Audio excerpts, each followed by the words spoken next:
Right,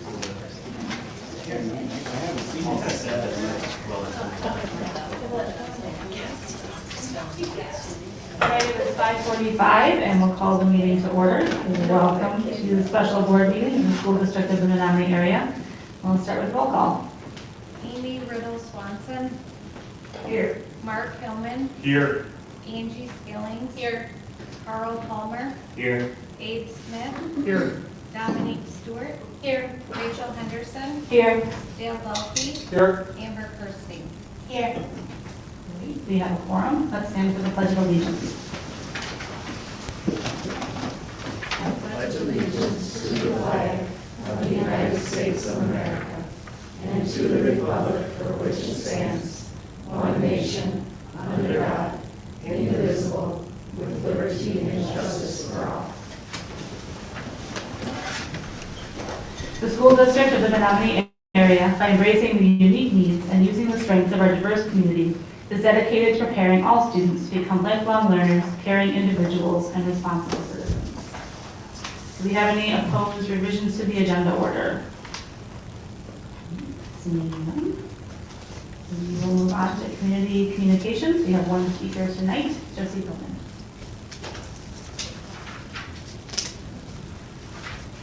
Hi, I'm Josie Tillman, and I live in Minneapolis, Wisconsin, which is part of the school district of Menomonie.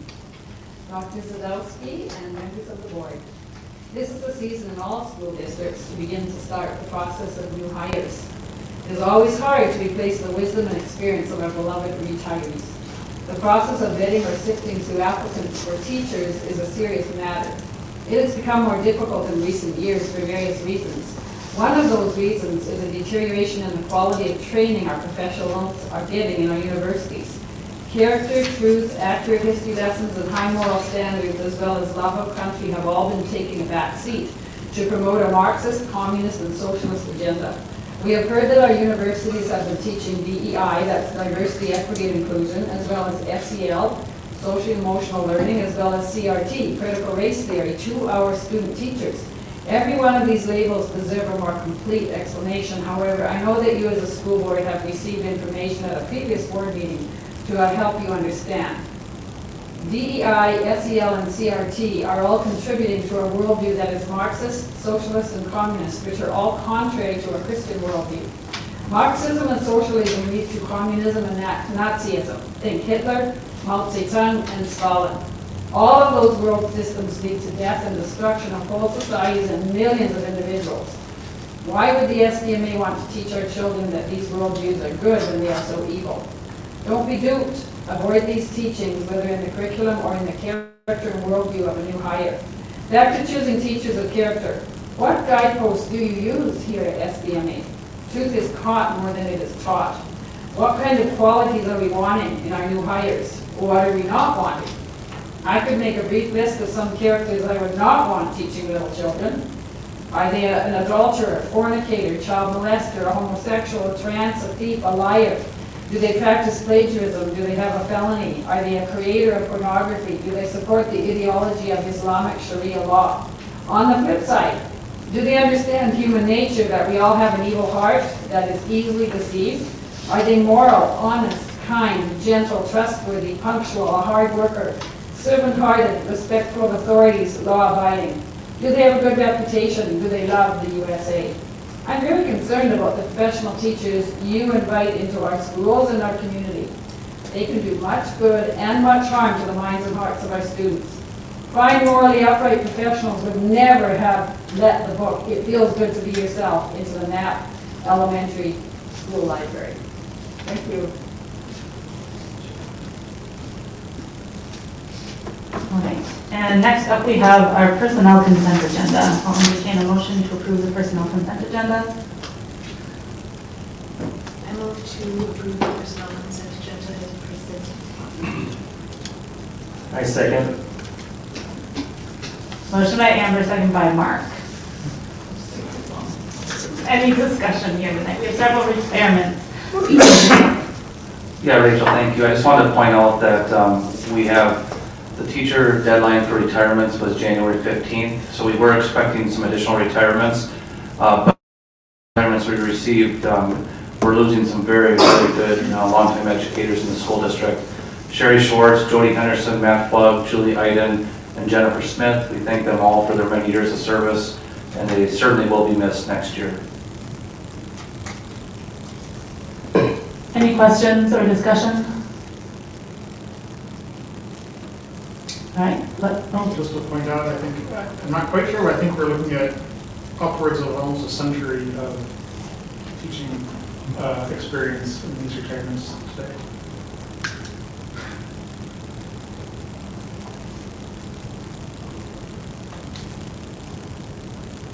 good point.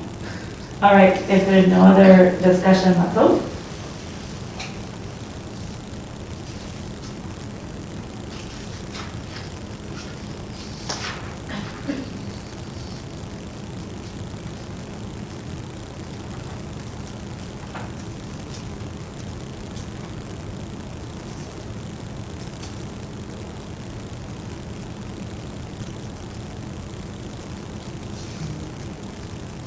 Years potential enough. Want us to do a voice vote, okay? Sure. Yes.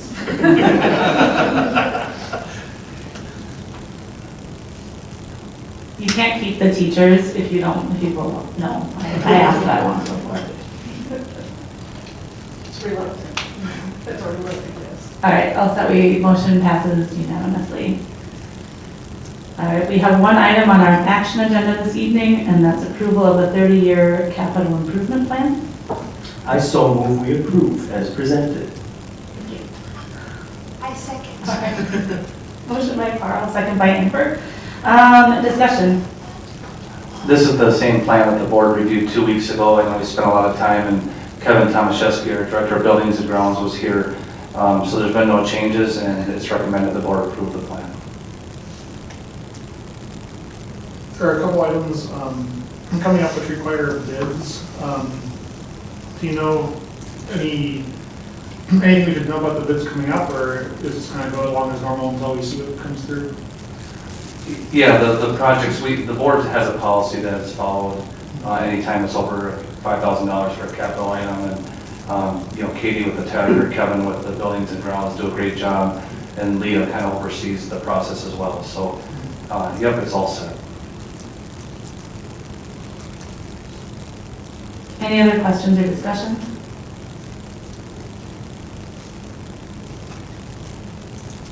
All right, let's vote.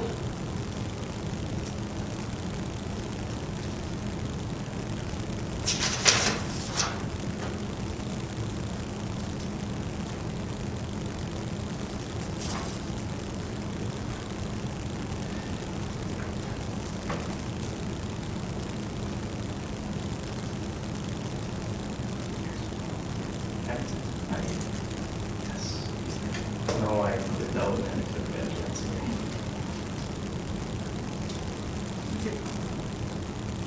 All right, motion passes unanimously. On to the discussion agenda. First up, we have student enrollment update from the second Friday in January count. So our Director of Student Services, Tonya Kwiski, and her team oversee the student count third Friday in September and then also in January. Tonya, do you want to go ahead and just share the preliminary results, please? So this is an estimated number, and the number that you see at the bottom, the 3187, is the number of total bodies that, for that January count. It's not considered an FTE. As you can remember, for example, 4K gets counted as a 0.6, early childhood gets counted, I think, as a 0.4. So there is some calculations that kind of go in. We do also have part-time students that get counted differently, but the 3187 is actually the total number of bodies. And at that time, this is when we submitted this, it was still an estimate. So we're still kind of counting students. So if they're not there on that Friday, because sometimes kids are sick, some of our 4K sites actually aren't in session on that day. So what happens is they need to attend before and then after that in order for us to be able to count them. And then, so this number will go up slightly because as kids have come back from vacation. they show up on our sheet again as counting. So the report actually isn't due until closer to the end of the month to DPI, because there is all that calculation that goes in. It isn't as simple as taking attendance on one day and submitting that number. So, But to that point, I do appreciate that Tonya put in multiple years of data. You can see the reports from September and then also last year. If you just compare report to report, I think it's about 73 students from the final report last year, less this year. So I do think there'll be some students that may still be counted this year once the final attendance rolls get squared away. But nevertheless, we are probably seeing a slight decrease. So it'll be interesting to see what kind of trends come out of that. We do watch enrollment very carefully. It does have a significant impact on the budget as well. So as we plan for next year, we'll be looking at that with a lot of attention.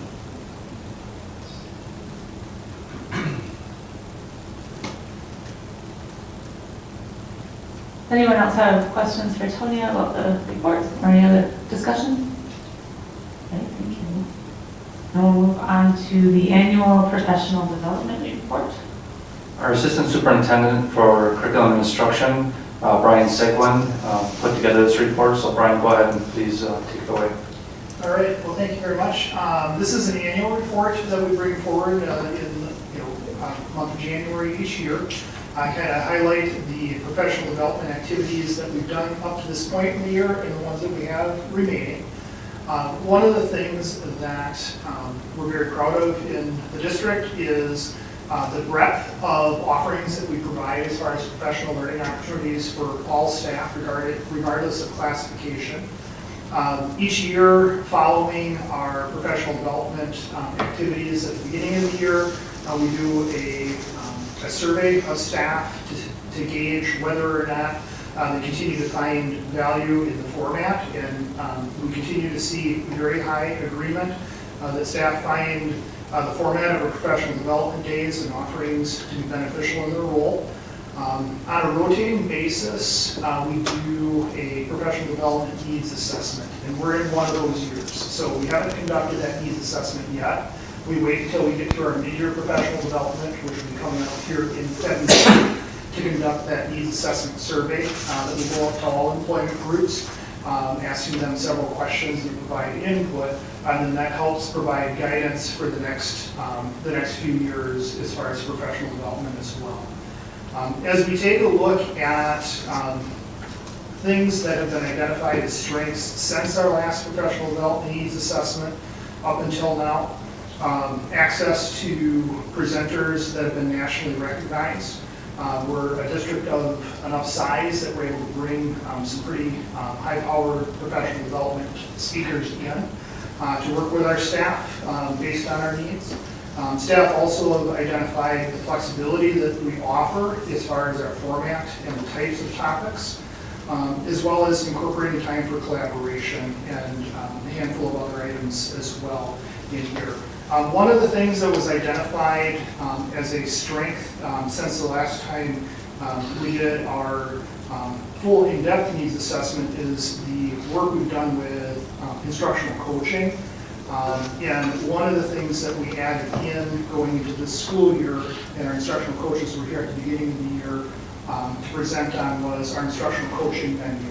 And while we have not formally assessed that yet, anecdotally, we continue to see very positive feedback on the quality of service. So I'm looking forward to see what type of feedback we get on our needs assessment when we put that out. Some other things that we've identified along the way as far as possible opportunities for growth or continued improvement is taking a look at how we balance the PD that we deliver in the district and out of the district at conferences and workshops.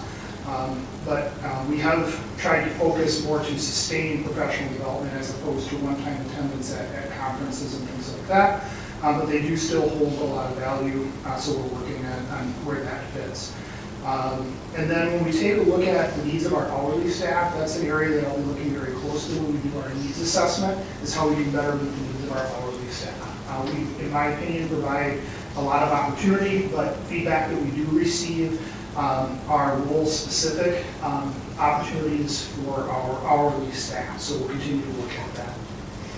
In the background material, the attachments, we included the coaching menu, which you've already seen just as a refresher, but then we also included a summary of the type of professional learning opportunities that we have. And I'm not going to go through every line on this, but generally speaking, in August, we offer some summer PD opportunities for all staff to come back and participate in some optional professional learning before the school year starts.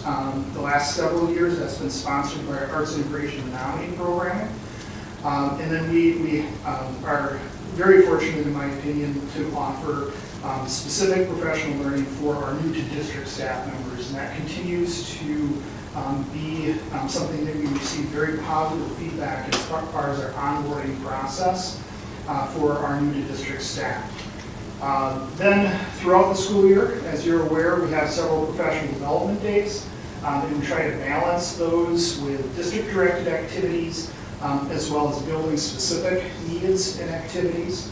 The first one in August, for the first few weeks in August, the last few years, we've started with student staff being in their buildings on the first day, and then bringing all staff back together on one of the following days. So kind of a soft landing for staff coming back into the district. Several years ago, we used to start with all staff together, and then they go to their buildings. Based on feedback, we made that shift a couple of years ago, and we received very positive feedback on that. New this year was our partnership with UW Stout on a staff workshop with UW Stout in October. And we received very positive feedback on that through the surveys we did there. It was a staff wellness workshop for educators, many different opportunities for them to attend breakout sessions and collaborate not only with staff from the school district, but also neighboring districts that were in attendance at that. That brings us to our upcoming professional development day that will be happening on February 12th. That one is what's referred to as an Ed Camp style PD, where our staff submit session ideas and topics, and they'll facilitate those conversations.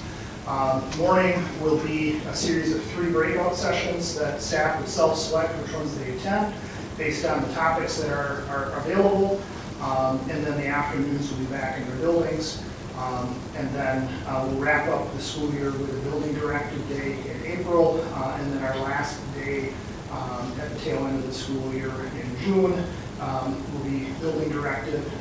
Most of the buildings will do some type of data analysis for part of that day, but then wrapping up with building activities and grade-level transition periods, and from elementary to middle to high, and so on that way.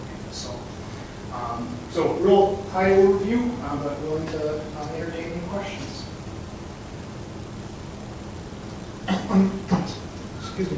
One thing we talked about last year was how, as paraeducators join and leave throughout the year, maybe mid-semester, maybe in the middle of October or November, how they're onboarded when the big events have already happened. I'm just kind of curious, kind of what parts has been on kind of that mentoring and onboarding during the semester. So a few things, and Sam, you can jump in as well as we go forward, or Tonya, Christine, as we look at our hourly staff.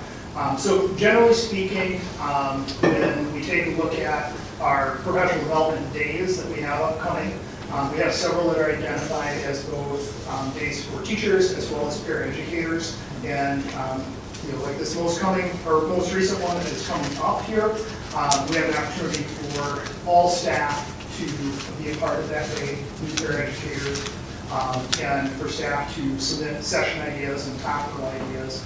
Generally speaking, we offer some sort of breakout session for paraeducators, and those topics will shift.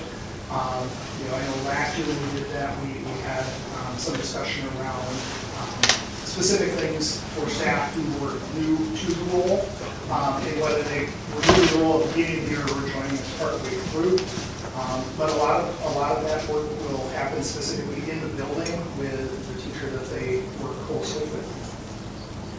Sure, Tonya, feel free to jump in too, but we also offer several nonviolent crisis intervention trainings throughout the year. We have some in-house trainers, and so they will, during that PD time, take our new paras and work with them and work on some de-escalation pieces as well. So that happens, and then they are welcome to work with other paras in their buildings on those PD days, maybe to become up to speed on IEPs or specific needs of students. And I guess one thing that I should have mentioned before, our instructional coaches, in addition to working with our teachers, what we found over the years, especially paraeducators who are in a special education or title support role, our instructional coaches will meet with them as well, not only on strategies, but then also how to use the tools, because they may be replacing somebody that's been utilizing instructional intervention for several years, and then we speed to them. Thanks.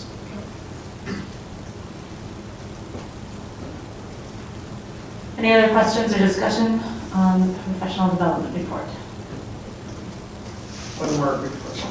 Sorry. So I noticed on the chart, there's one day, the opening day in August, in August for kind of new school year opening, et cetera, and that involves staff of all types. And I was kind of curious about professional development for, not for the teachers or paras, but for, say, maintenance staff, custodial staff. So, one thing that's kind of, that we've seen is that the great expertise of our maintenance staff has saved money and, because they've got skills. And if there's ways for people in those roles to develop their skill set, to either move up the pay grade or also to, gain new skills professionally. And I can answer that. Each department offers different opportunities. For instance, Leah has a meeting during the professional development days with all clerical in the district. So our clerical people can learn from each other. And we have seen that with promotion into some of the district level positions here at ASC, where someone may have been a building clerical and then, over the years, now maybe doing accounts payable or something like that. Kevin does the same thing. Now, some of Kevin's training in terms of buildings and grounds would be for everybody, but then also at the building level, the head custodians can do check-ins with their staff and, talk about different cleaning chemicals or procedures and things like that. So, yeah, I would say it's pretty robust. It is a balance of also taking advantage of those days with no kids in the building to try to maybe get some projects done as well. So it's not every time, but there definitely are opportunities for that. That's great to hear, thanks.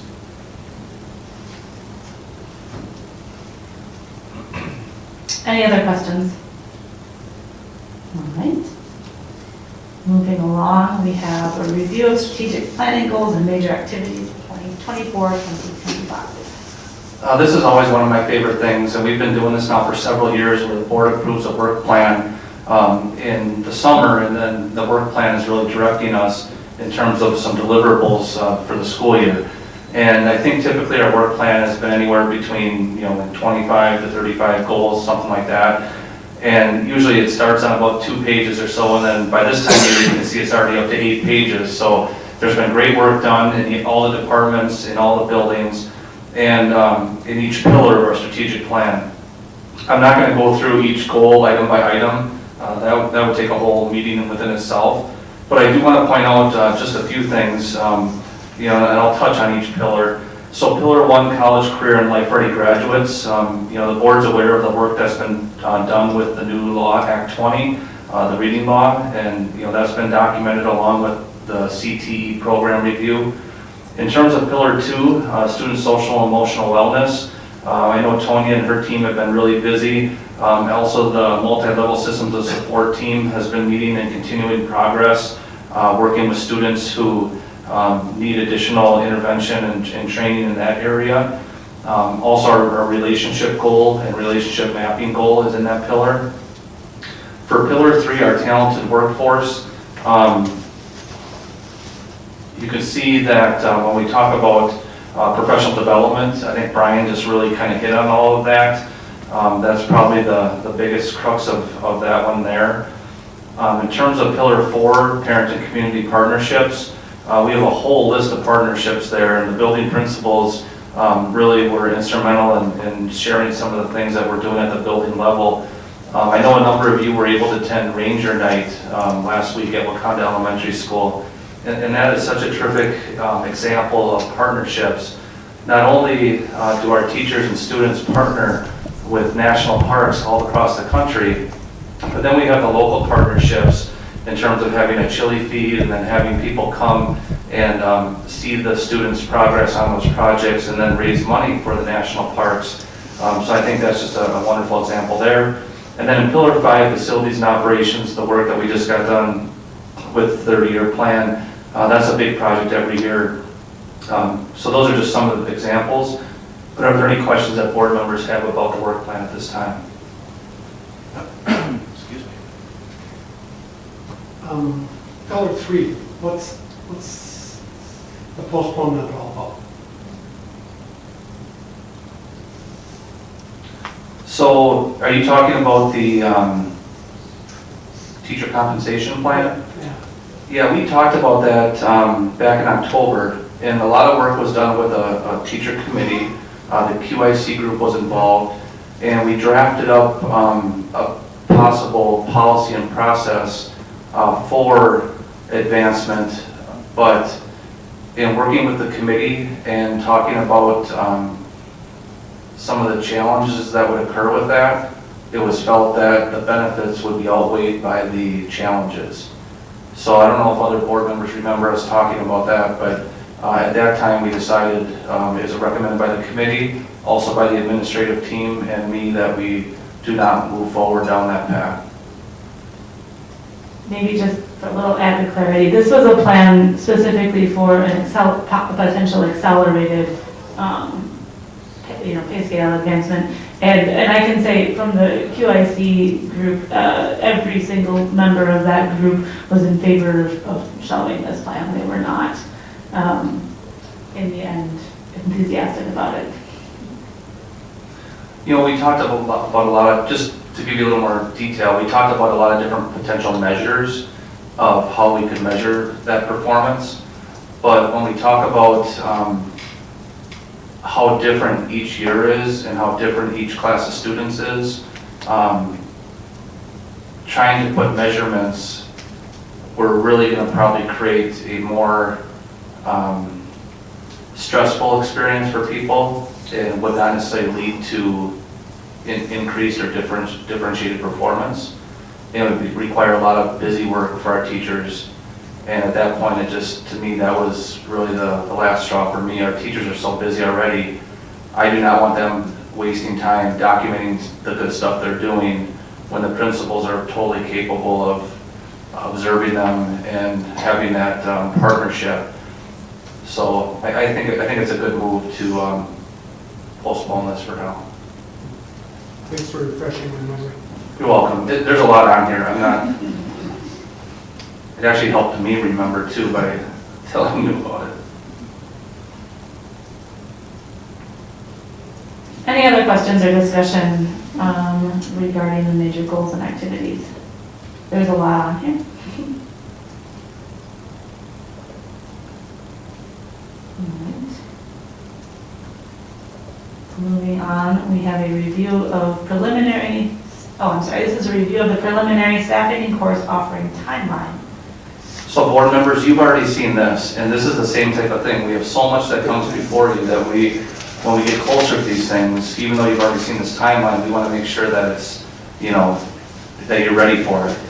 Because there's going to be a lot of heavy lifting coming up in the next couple months in terms of decisions related to classes that'll be offered and then the staffing that'll be needed for those courses. So you can see this started all the way back in October with some of the initial stuff that was done. And now we're getting to the end of January. Students at Menomonie High School have already been registering for classes. And then Mr. Drake and his team, and then Mr. Seguin and his team will be reviewing those course requests and starting to put together recommendations in terms of which courses will run at the high school next year. We're also quite busy studying enrollment, like we already talked about. We definitely have some pockets in certain grade levels at elementary school levels that are going to create some both challenges and opportunities potentially. So And if you have any questions about what's coming up, please feel free to ask. Otherwise, this will you'll see this stuff coming up on your agenda over the next several meetings.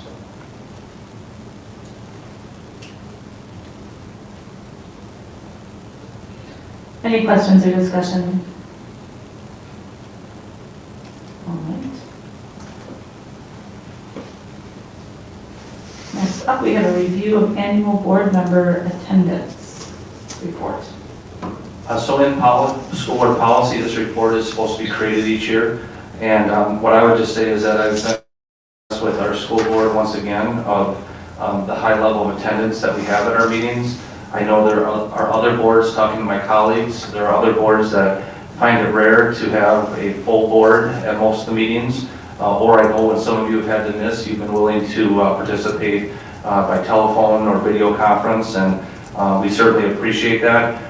We've never not had a quorum, Rachel, I don't believe, and it really hasn't even been close. So great job, everyone. We know that personal things come up and that once in a while people have to miss, but our board has done a great job. Much appreciated. Yes, thank you. Review of the Board State Education Convention report.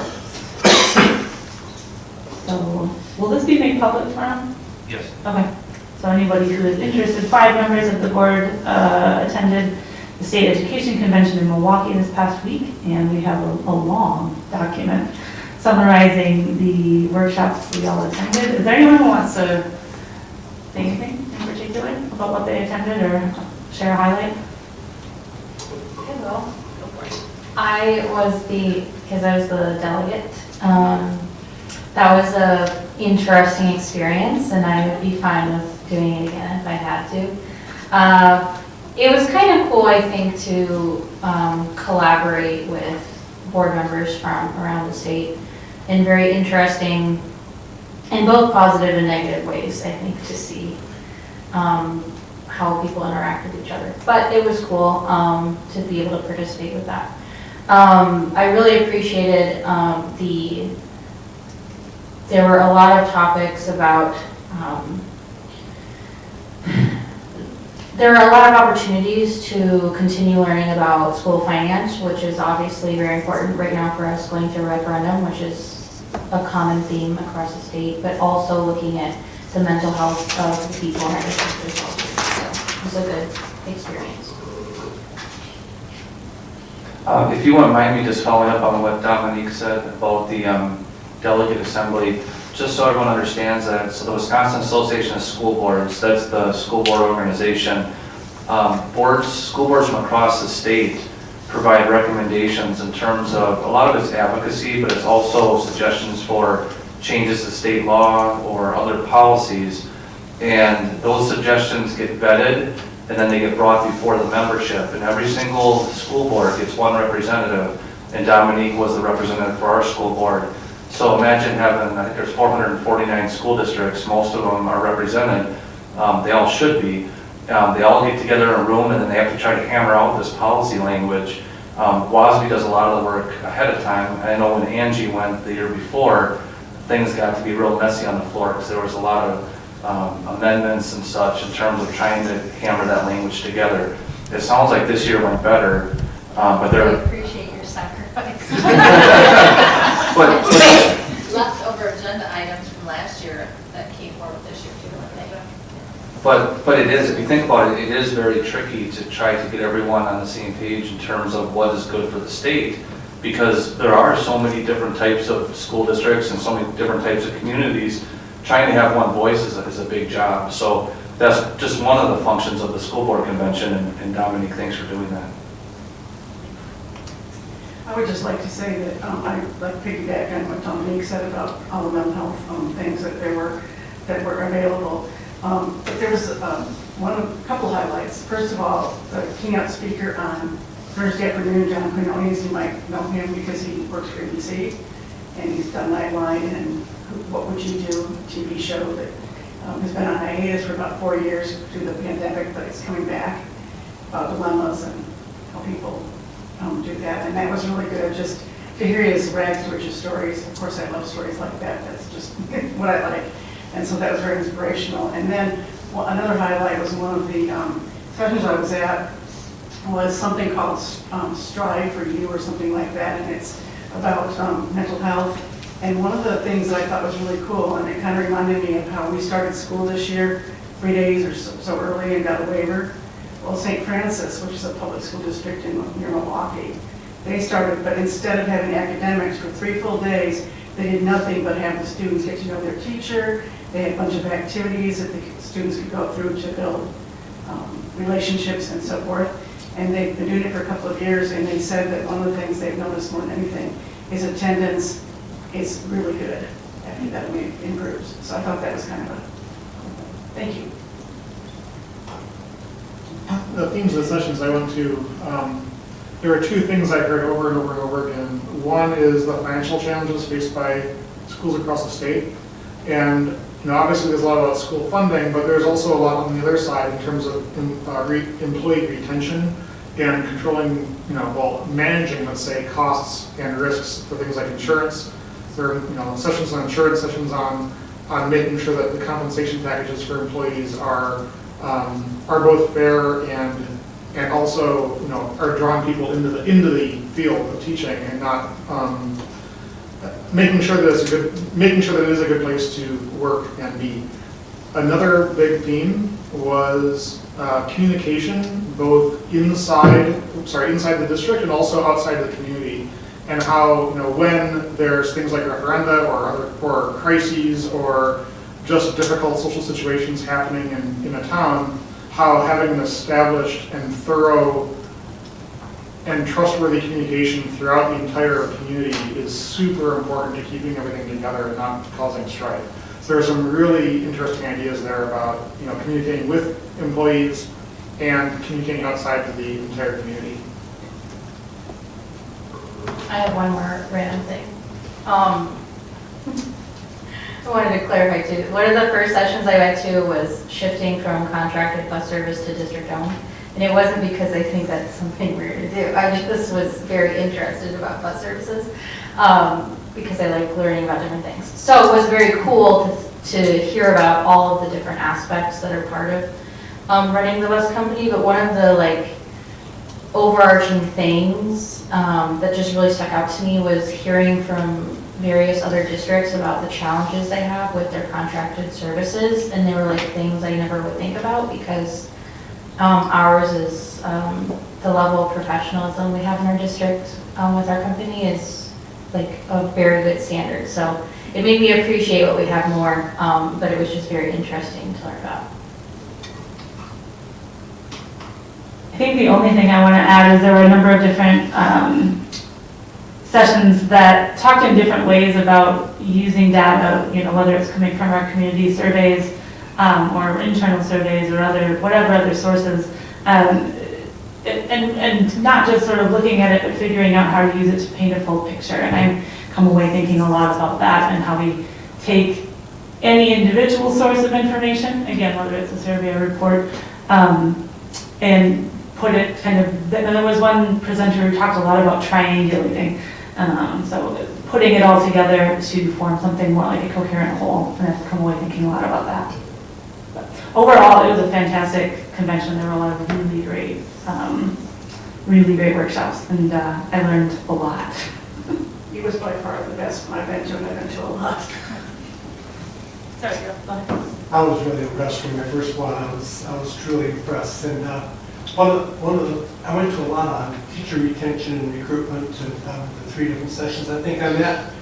And it was refreshing to hear some of the things because I know that that's being done by our staff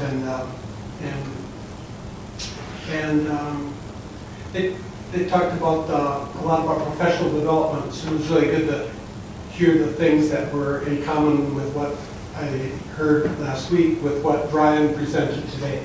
There was a lot of really good things.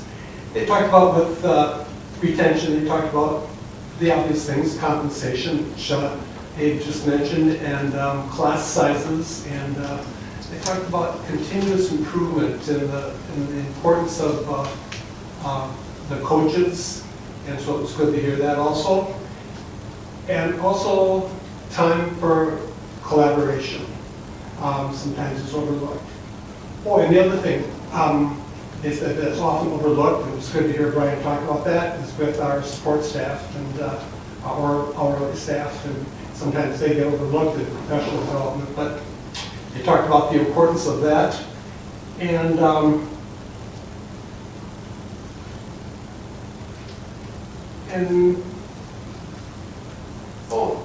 they mentioned something that the principals might be interested in.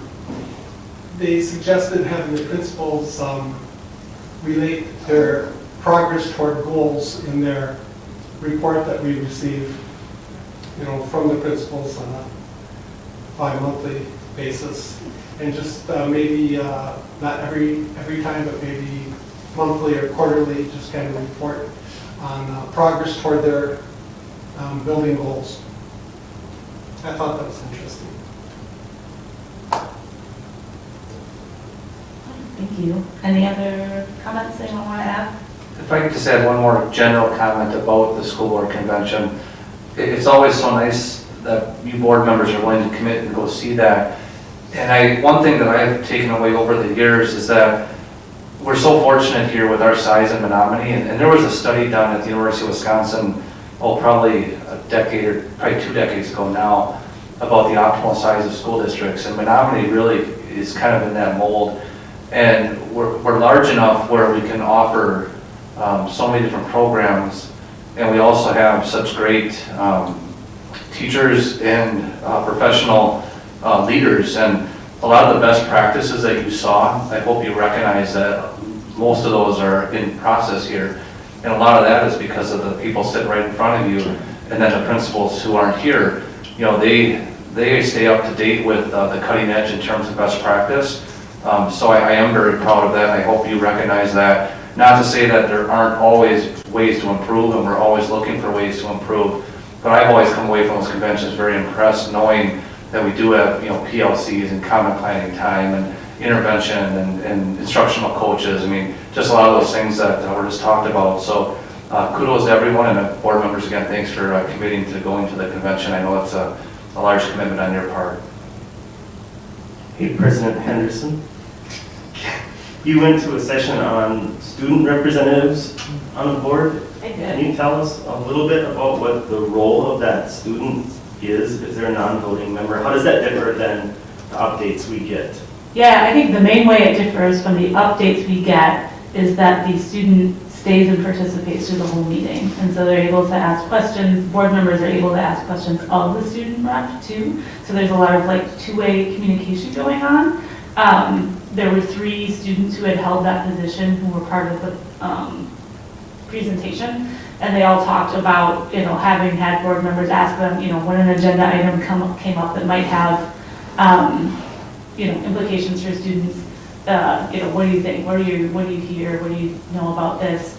And then on the flip side, those students talked about being able to go back, and if they're, for example, one student gave the example that their high school installed security cameras the year that she was on the board, and for the first time, right? And she was able to talk with more confidence to her peers about what the school board's rationale was for doing this.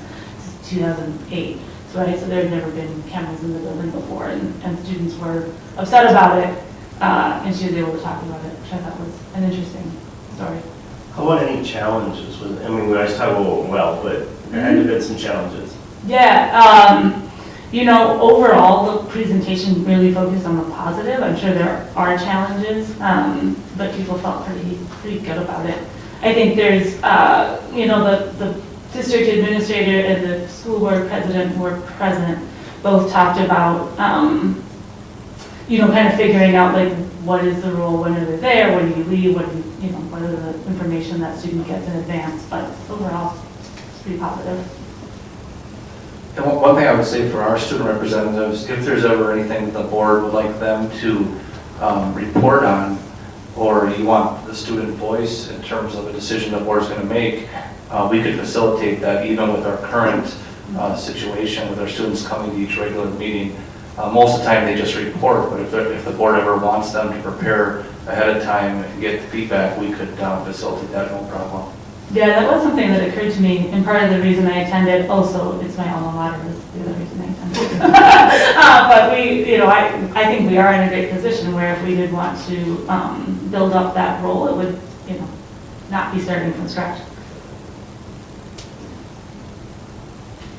Any other questions? All right.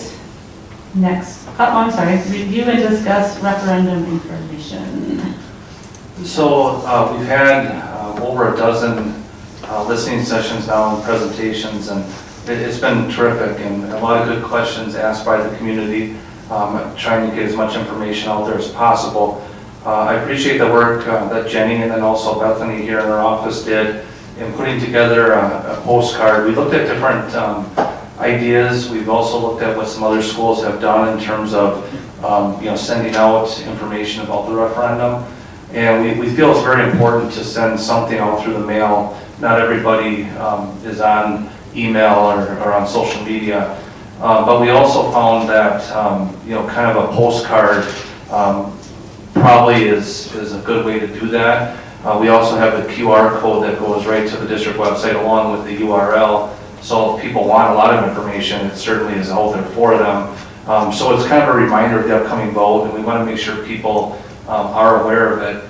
It has been a little disappointing to find out that a number of people didn't really know about the survey, but then in talking with them and kind of showing them how the survey came, said, oh yeah, I think I tossed it. So I also don't think it's probably a wise investment to put together a 8-page referendum brochure or something like that. So this is a sample, but I wanted the board members to look at it and provide any feedback that you might have of anything you might want changed before we go to print. First of all, let me say it's very attractive. I think it's very nicely put together. Looks great. One lesson along those lines is that, basically the time someone has to read this is between the time they pick it up from their mailbox and they put it in the trash. So maybe they have to walk 10 steps, right, from the mailbox to their trash can, or maybe they have to walk down their driveway. That's how long you've got to get their attention. And I think this is a pretty good job. It's really kind of bold and stands out and they'll catch their eye.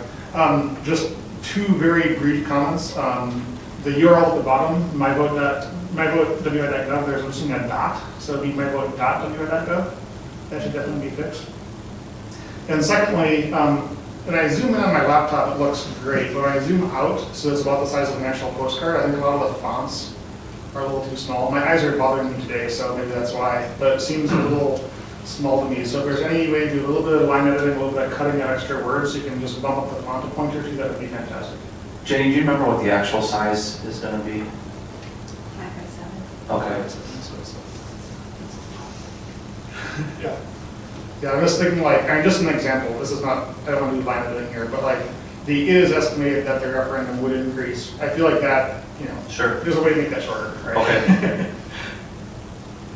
Yeah, I'd say likewise in the paragraph under what happens if the referendum is approved. I feel like the thing you really want these people to notice are these bullet points, and shortening that text might be Great. Overall, I agree with Dave, though, that it looks great as a visual. Reads very nicely, but fewer words. Oh, sorry, go ahead, Mark. No, I was going to say I also agree highly with Abe on his comments. In our business, this is referred to as bathroom material. So, point well taken. I love that we broke it down. It's almost like in the chemical world, like the dilution ratio. I love that you put in $6.83 a month, because that is a very attractive piece to somebody that can't quite do the calculations or is wondering, geez, how does this really affect us? Kind of to just piggyback on that, I went to 2 sessions last week that were about referendum and specifically on, recurring referendum. And it sounds like the things that are included here are very good, and the things that we've been doing are very good, and the specifics is what that I remember them talking about a lot. Make sure you have specific information available. So that's kind of like what Mark mentioned. And I would say, based on what I heard, we're doing as much as we can, and keeping needs prioritized, and having specific information available. One other thing. Do you think it would be more beneficial to have the vote February 20th near the top? Because that's the first thing somebody sees. If they don't happen to read this or look through it, they don't see that part of it. It may be more beneficial to have that at the top. Maybe like in the top left corner, like, hey, this is what this is. Well, geez, what are we voting on? Just, Are you talking about the little badge? I am. Okay, I mean, I do like it. I just don't like the spot it's in. sure. Well, you know, we got in bold letters that are February 20th, 2024 referendum, but you think the badge maybe catches people's eye better? Yes. Well, because that's what ultimately we want people to do, is vote, right? Yep. So if that's the first thing you see in the upper left-hand corner, then it might spark them to be like, ooh, what are we voting on? I get that you see referendum, but for a lot of people, like, February 20th referendum doesn't mean I need to get up and vote. Oh, okay. Yeah, on that point, I always imagine like one of these, you know, it's stuck between the buck discount thing and some bill or whatever, just hanging out the side of your mail. And, you know, do you notice it or not? I think the school district logo definitely catches people's eye. They know this, you know, is going to be important. But yeah, that verb vote, right, should be like somewhere super prominent. Yeah, I mean, I would see shifting this around, right, to get the badge up here, shorten this, and have that space on the table. Very good. This is very good feedback. I'm glad we brought it forward tonight. I'm serious. This is good. We want it to be what you want. Help us help you. And you shall receive. Anything else? One more thing. Do you want us to bring it back again? Okay. Yeah, I was hoping to get it out within before the next board meeting. Okay. Do fix the URL though, because that's one that might fix it. Yeah. Okay, any other questions or discussion about upcoming referendum events or presentations? All right, seeing none. We have a review of extracurricular staff contract requests. This is just for our information. Any questions?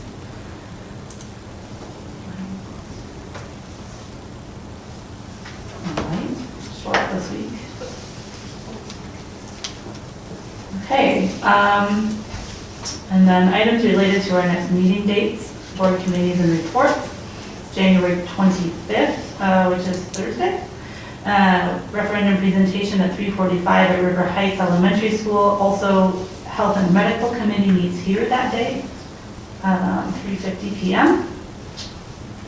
January 31st, public referendum presentation at Wakanda Elementary at 5 p.m. February 5th, we have the QIC meeting here at 3:50. No school on February 9th, and professional development February 12th. February 12th, also public referendum presentation here in the boardroom, and then our regular school board meeting that evening at 5:45. The diversity committee meets on February 19th, and the election is on February 20th. And then we'll have a special school board meeting February 26th. At this point, any questions? Can I just ask ahead in March? Usually meetings have been shifted in my past 2 years. I don't know. Due to spring when break. Spring break falls, are we shifting meetings or are anything held? Are we having 2 meetings in March? The spring break is the week starting March 11th, is that correct? March 11th to 15th. So will we be shifting our meetings? I think we did that in the calendar board reports. I just can't remember off the top of my head. Yeah, I'm sure we're not meeting over spring break. Yeah, last year we had only the second board meeting in March. I feel like we just didn't even have one last year. We We only had the second, Had a monthly we only meeting. had one monthly meeting that week. If you actually look in the attendance chart, you can see, I think, it shows we only had a special board meeting, or we only had a board meeting on the second Monday, or, excuse me, the later one, we only had the later one. Angie, let me look that up and I'll message all the board members. I just was planning. For some reason, That's fine. for some reason, I almost think we moved it to the 18th That's what's on. and just had one meeting in March on the third Monday instead of the second and fourth. Okay.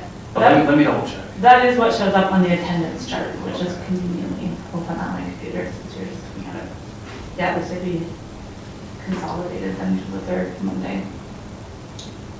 One thing I noticed is that I don't think the schedule we just read off quite matches for the presentations, the referendum presentations quite matches what's on the, that slide that's on the website. So I just want to double check. You might just want to double check that they're aligned.